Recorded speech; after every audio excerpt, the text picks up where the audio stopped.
کئی بار بقرعید آ رہی ہے، کئی بہنوں کو انتظار ہوگا بھائی کا فون۔ السلام علیکم ناظرین، امید کرتا ہوں آپ سبھی لوگ اچھے ہوں گے۔ تو آج پھر ایک نیا واقعہ لے کے آیا ہوں آپ کے لیے، حضرت ابراہیم علیہ السلام کا۔ کئی بار بقرعید آ رہی ہے، کئی بہنوں کو انتظار ہوگا بھائی کا فون آئے۔ بھائی ایک بار دعوت دے کے کہے تجھے آنا عید پہ، لیکن میٹھی عید پہ بھی ایک کال نہیں آئی، بقرعید پہ بھی ایک کال نہیں آئی، سالوں سال بیت گئے ہم بہنوں کو فون نہ کر سکے۔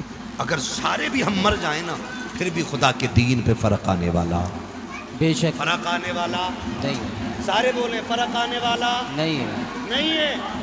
آپ جانتے ہیں اور دنیا جانتی ہے، جب نمرود کو پتا چلا تھا کہ کوئی بچہ پیدا ہونے والا ہے کہ جو میری سلطنت کے لیے ہانیکارک ثابت ہوگا، نقصان دہ ہوگا، میری سلطنت کی تباہی کا سبب ہوگا، اس نے کہا میں ہوں بادشاہ، کاٹ دوں گا سارے بچوں کو۔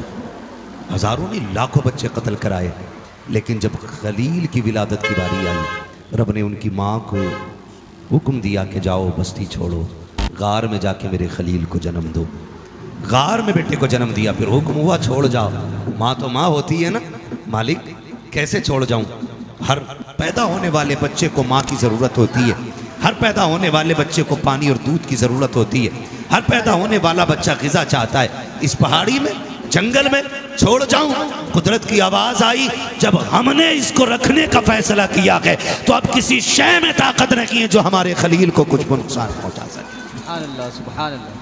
اور اللہ کے خلیل کی امی چھوڑ کے آ گئی، لیکن بے قرار تھی، کروٹیں بدلتی رہی، ایک دن، دو دن، 3 دن ہو گئے، بیٹے کی یاد آتی رہی، اتنی بے قرار، ادھر پیرے اتنے سب، ادھر چانچیں چل رہی ہیں، تلاش جاری ہے، ڈھونڈو، مارو بچوں کو جو بھی پیدا ہو، کوئی بچہ بچنا نہیں چاہیے، کوئی نہیں بچنا چاہیے۔ اللہ کے خلیل کی امی کی زندگی دیکھیں، شش و پنج میں کہ نہ رات کو نیند ہے نہ دن کو سکون ہے، ماں تو ماں ہوا کرتی ہے، خدا کی قسم اگر تیری میری ماں کے سینے میں اتنا درد ہو سکتا ہے کہ بیٹا 7 سمندر پار سعودی میں ہے، ماں اس علاقے کے اندر ایک کسی کونے کے ٹوٹے ہوئے چھپر کے نیچے ہوتی ہے، اچانک رات کو ماں کی آنکھ کھل جاتی ہے اور اٹھ کے بے قرار سے ٹہلتی ہے، کبھی پانی پیتی ہے، کبھی ہوا کرتی ہے، صبح غوطے غوطے کہتی ہے سنو جی ذرا جلدی سے میرے بیٹے کا فون لگا دو۔ شوہر پوچھتا کہ کیا ہوا ہے؟ کہا لگتا ہے میرا بیٹا بیمار ہو گیا ہے۔ کہا تجھے کیسے پتا چلا؟ کہ رات سے میرا دل بے قرار ہے۔ خدا کی قسم جب اتنی بات ماں کہتی ہے اور فون بیٹے کو لگایا جاتا ہے، ہر بیٹا اس بات کو کان کھول کے سن لے، 7 سمندر پار جا کے تیرے فون کی گھنٹی بجتی ہے، اچانک بیٹے کا فون اٹھتا ہے، ادھر سے ماں کی تڑپتی ہوئی آواز آتی ہے میرے لال تو خیریت سے ہے کہ نہیں؟ بیٹا تو چھپانا چاہتا ہے، امی میں ٹھیک ہوں، پھر بھی ماں کہہ دیتی ہے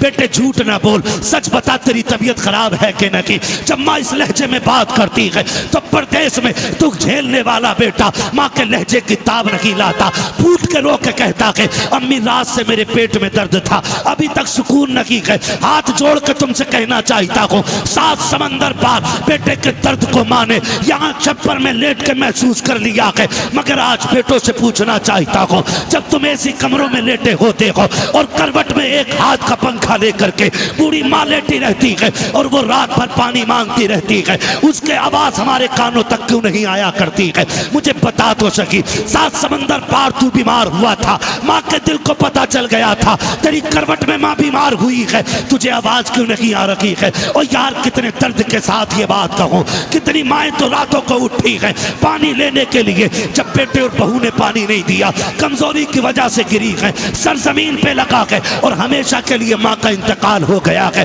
صبح کو بیٹے نے یہ کہا نہیں جی امی کو ہارٹ اٹیک ہو گیا، رات انتقال ہو گیا، پتہ نہیں کب ہو گیا ہے، تمہیں خدا کا واسطہ دے کے کہتا ہوں او لوگوں دولت کماؤ لیکن اتنی نہ کمانا جو تمہیں ماں باپ سے دور کر دے، اتنا پیسہ نہ کمانا جو تمہیں ماں باپ سے جدا کر دے، میں تو کہتا ہوں چٹنی سے کھاؤ لیکن ماں باپ کے ساتھ رہا کرو، تم سوکھی روٹیاں کھاؤ ماں باپ کے ساتھ رہا کرو، اس لیے کہ نصیب والے وہ نہیں ہوتے جو پیسے والے ہوتے ہیں، نصیب والے وہ ہوتے ہیں جو ماں باپ والے ہوا کرتے۔ نعرے تکبیر، نعرے رسالت، نعرے رسالت، مسلک اعلیٰ حضرت عرس مقدس حضور مفتی حماد رضا صاحب قبلہ، نعرے تکبیر، نعرے رسالت۔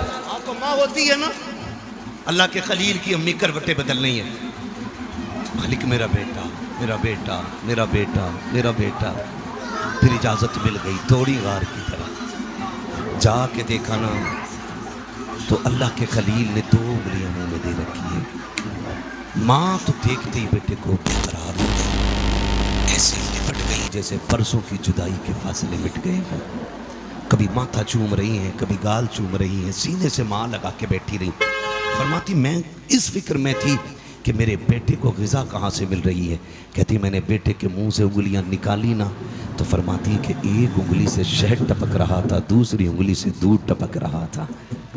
سبحان اللہ. ہمارا رب محتاج نہیں ہے.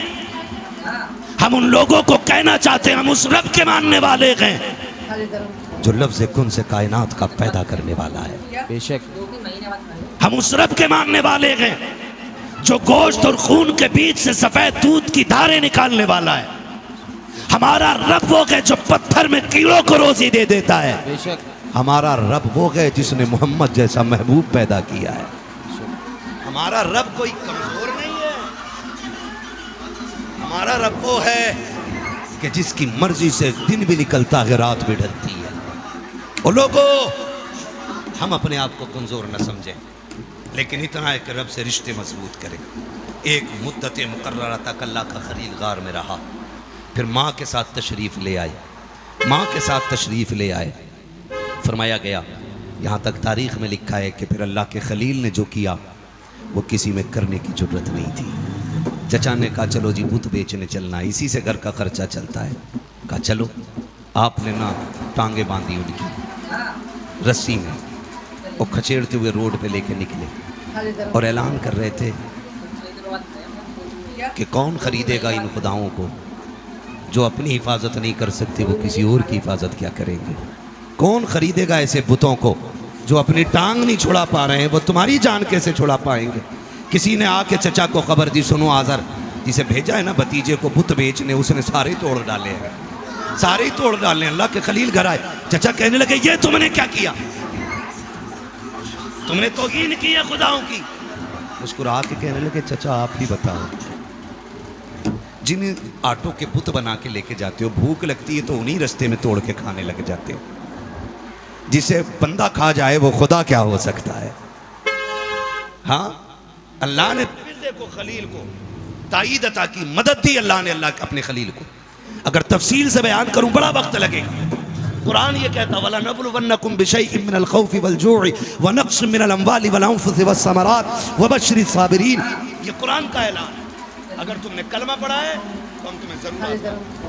اگر تم ہمارے ہو تو ہم تمہیں آزمائیں گے. شفائے کے ذریعے، دودھ کے ذریعے، پیاس کے ذریعے، پھلوں کے ذریعے، جانوں کے ذریعے ہم تمہیں آزمائیں گے. تمہاری پیاس کے ذریعے.